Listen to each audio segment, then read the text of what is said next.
Yo guys, I'm HP, this is Dr. Pink, and today's time again for basic rock guitar training, and we're gonna talk about chord combinations.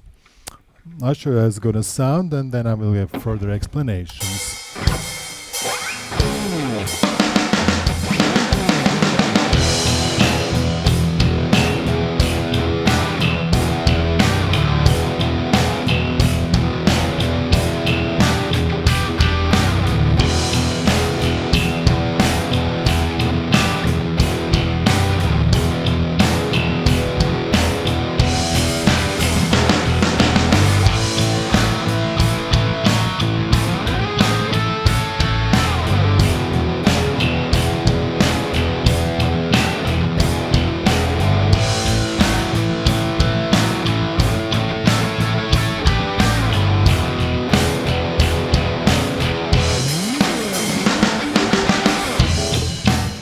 And so on.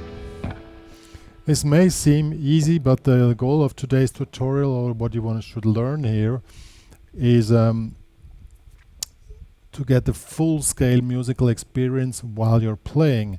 Even the stuff which I'm showing you is quite easy to play. The task is that we have a form, a musical form here. We have 8 bars of E, then each 1 bar A, 1 bar E, 1 bar A, 1 bar E. Or 2 bars. No, 2 bars. 2 bars each, 2 bars A, 2 bars E, and so on. Now, the task is, first of all, that you always know where you are. Everything sounds quite similar. And, you know, when you just play a chord, then you have a lot of time to count. But when you play complex chords, so we make chord combinations, then you first need to learn to get the form which is moving all the time on automatic, and in this, always knowing where you are, you should be able to make these chord combinations. Well, we keep them simple for today, because we won't overheat your system. Let's put it that way. So that you still have a chance, you know, to always have full control. The goal of this tutorial or of this task today in this training is not to learn the chords by heart and just play them like this and you have no clue what you're doing. The goal is that you always know where you are in the form and that you're able inside of this to choose what you want to play. So don't learn it by heart, learn the form moving, and then learn inside this task to be creative. That's what's the main task. It's another perspective, but when you really want to become creative, you know, moving around the whole fretboard, making crazy stuff, finding your way of playing guitar, this is in fact the way to go, and it is undisputable to do that in this way. So let's get started. I'm gonna first show you the tools, and then we move further. As I already mentioned, is the goal is not to play the whole thing by heart. The goal is to know the tools which you're using so well that you can just shuffle them around like Lego bricks or something like that. You know, you just have a tool, you put it in, you select something else, and that's part of this training today. So we have a really simple form, but in itself it's not so simple because it changes. We have 8 bars of E. So when we're playing a standard riff, this one here, this one, and this goes like this: 1 and 2 and 3 and 4, and that was 1 bar. So you play 8 notes, and you go here with the ring finger on the 4th on count 2 and on count 4. So 1 and 2 and 3 and 4 and 1, 2, and it's quite simple. And on 2 and 4 you make this accent by attacking the strings harder.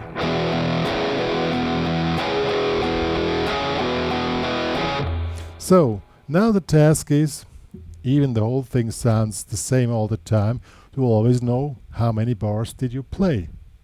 To get a feeling, did I play 2 bars? Sorry. Did I play 3 bars? I'll show you. 2, 3, 4. 1, 2, 3, 4.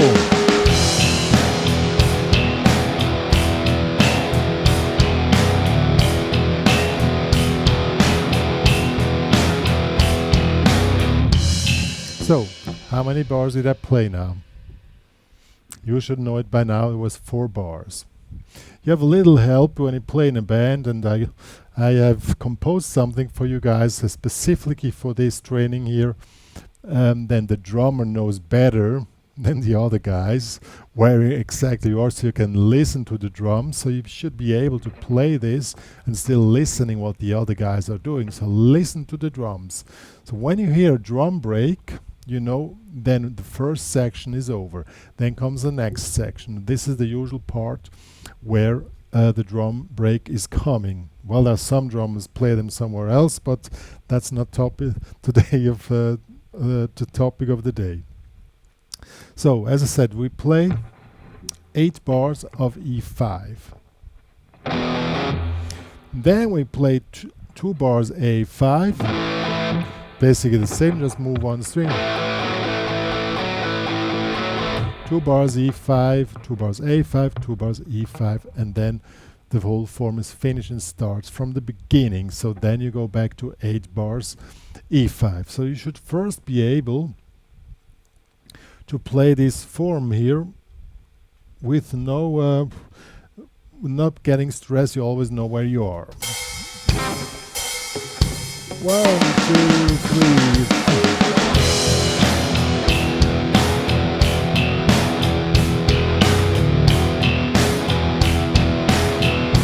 4 bars.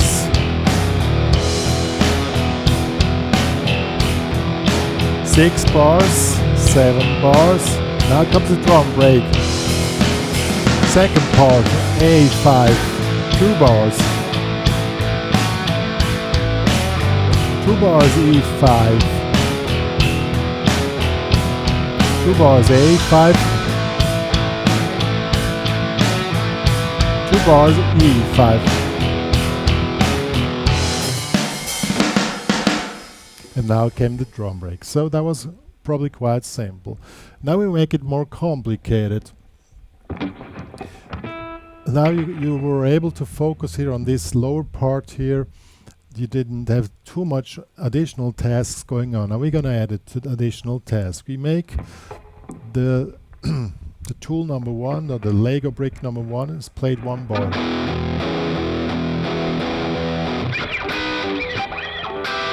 And then we play an E minor 7 here, the 12th fret is there where the 2 points are. So 1, 2, 3, 4. We make it simple now. We just play on 2 and 4 the chord, and then we go back to the other one. So you just switch between two Lego bricks. First we have one thing here, one thing here. Okay. Now when it comes to A, we make another chord. We take this one here. So you should be able to know, now is A, now you make the other thing here. When it's E, you make the one in the 12th. When you make A, you make the one in the 14th. Okay? So let's do that.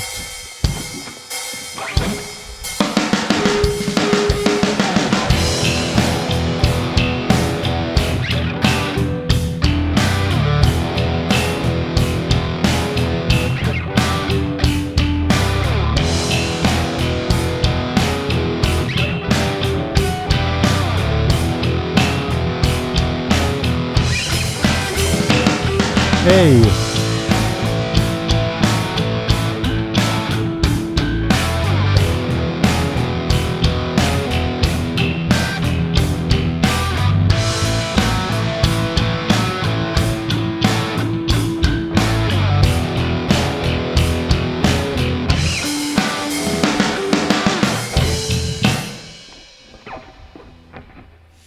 Okay, so that was quite simple because the rhythm pattern which you played above was the same one as we play below. We make an accent on 2/4.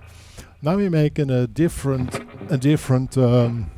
rhythm lick. Let's do this. We make this here. We make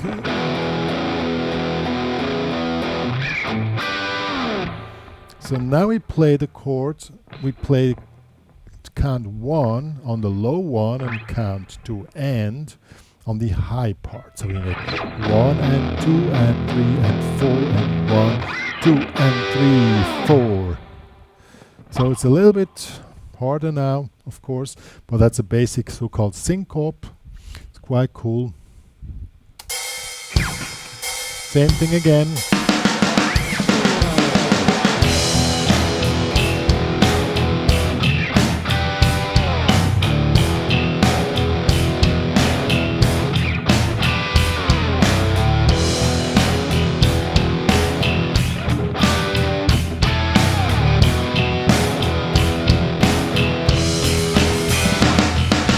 Okay, and then of course when the A comes, you make it on the A. Now we can make something harder to see how each time I make it a little bit harder to see how much we can push the threshold. That is still, the goal is whatever you do here, you always know exactly where you are. That's the task. It's not to play complicated stuff. The task is that you always know where you are and you never get out of balance. You always know I'm now in bar number this one, now I play this chord, I can play this, and not just, oh, I'm playing some cool stuff, but I have no clue what I'm doing, you know. That's not what we want. We want that you know exactly where you are and still have full control over what you're playing here. So that's why we're keeping it really simple. Now we make maybe a last exercise for today.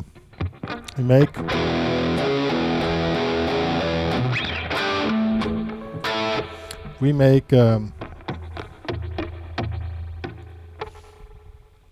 another chord combination. On the E we make it on 2 and 4. We make the first one here in the 12th, the second one in the 14th, and when we are on A we make the opposite. We start on the 14th and then on the 12th. Let's do this.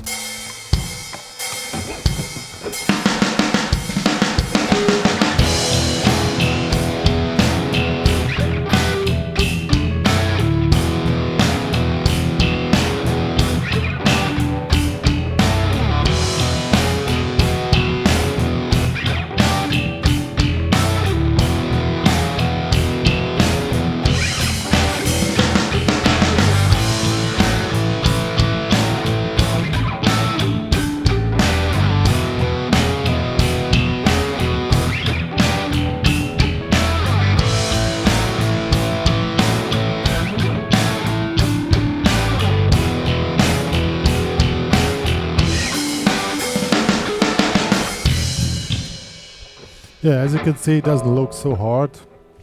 Of course, when you can do it, it's not so hard. But as I said, the main task is not to play complicated stuff. This is that you can play different stuff and never lose the balance where you are, where the timing is. And at the end of the day, you should also be able to now just play freely, because now we just were playing steady one after the other Lego bricks or tools. But now you're free to go and do whatever you want, but you should be always in control where you are, what you're doing, and to pre-hear what will be next. That's also something that cannot be explained here on the screen. Pre-hear what shall be next. And then you can start making complicated stuff.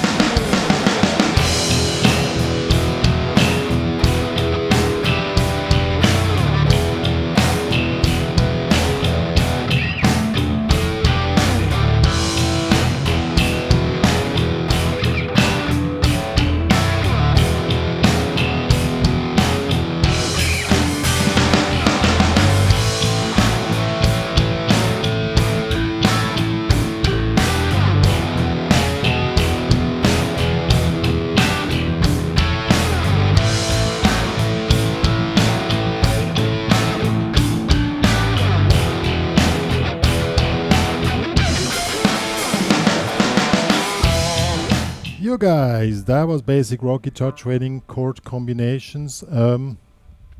As already said, the goal here is not to play a lot of complicated chord combinations. The goal is to make you independent and to focus that you always know where you are, always know what will be next, and pre-hear what will be next. The pre-hearing, which cannot be taught on screen, as I said, happens through through the control of what you're doing and through being in balance while you know where you are, while you know what you're doing, while you know when, which, you know, have these little tools what you can do. You know exactly how they are, where to put the accents, all this stuff.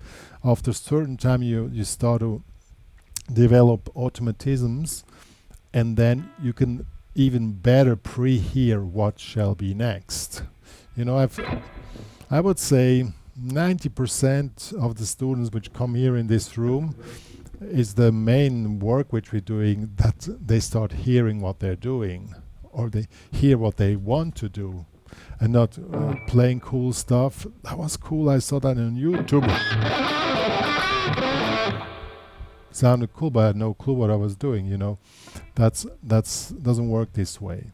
It's more the hard way. You learn step by step and build the whole thing up, and then slowly you get somewhere you can be really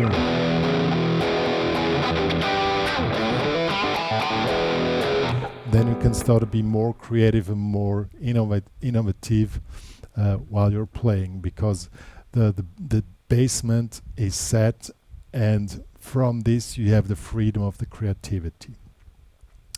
I'm gonna write down these exercises I just showed, plus I'm gonna render out this cool backing track where you can work this out, and I would strongly recommend that you do so. And even if you're an experienced player, try to restrain yourself, that you always have control over what you can do, not how fast your fingers can move on the fretboard, because that's not what it's about. Any other questions? Go to the HPCrazy Guitar Academy, ask questions there, ask me or Dr. Pink, and we give you answers. And in the meanwhile, stay tuned, subscribe to my channel, enjoy guitar playing. See you guys.